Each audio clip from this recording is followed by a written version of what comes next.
So, Leslie, why is an emergency action plan so important? I mean, can't they just have like a first aid kit and kind of use common sense, get a Band-Aid, get an ointment for an incident? Well, first of all, OSHA requires that there be a written emergency action plan, not only for bloodborne pathogen exposure, but for other issues, fire and other type of emergencies, depending on the location, weather-related emergencies. But when it comes to exposure incidents, we want to make certain that we prevent infection transmission from occurring.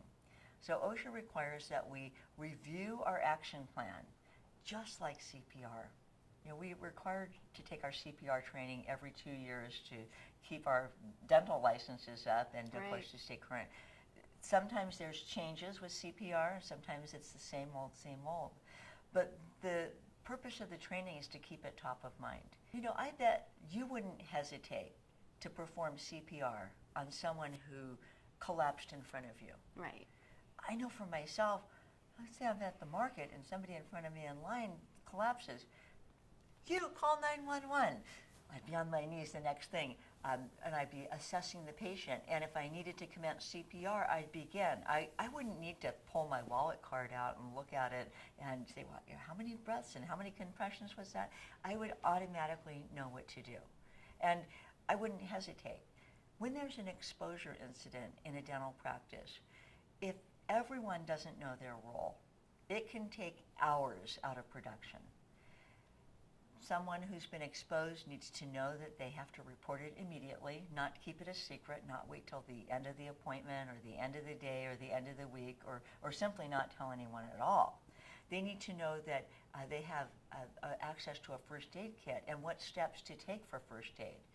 There's some recommendations not to squeeze the wound, for example. That seems like it'd be an automatic response. You get poked with an instrument and you want to squeeze it, but there are other steps for making sure that you provide first aid properly.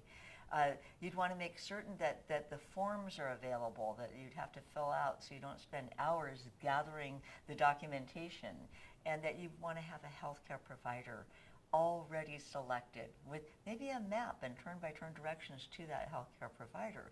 So it's more than just going to a first aid kit and getting a Band-Aid. It's a step by step by step. Everybody knows what to do, just like CPR. And then when the accident happens, it's not a 2-hour event where production is lost and people are upset. It's a step-by-step 5-minute out of production to go through the protocol, follow the steps, first aid, redirect that employee to the healthcare provider. Mm-hmm. Do you have, or is it available, a step-by-step recommended system for that so people don't have to reinvent it? I know I was personally involved in an emergency in a practice I worked in, and you just have to act fast. You do. And I do. And part of the course, the series that's being offered, the webinar series, I provide as bonus material an exposure incident protocol, and it's gold. Oh. I tell my OSHA audiences that this is the most important thing that you will take home with you today.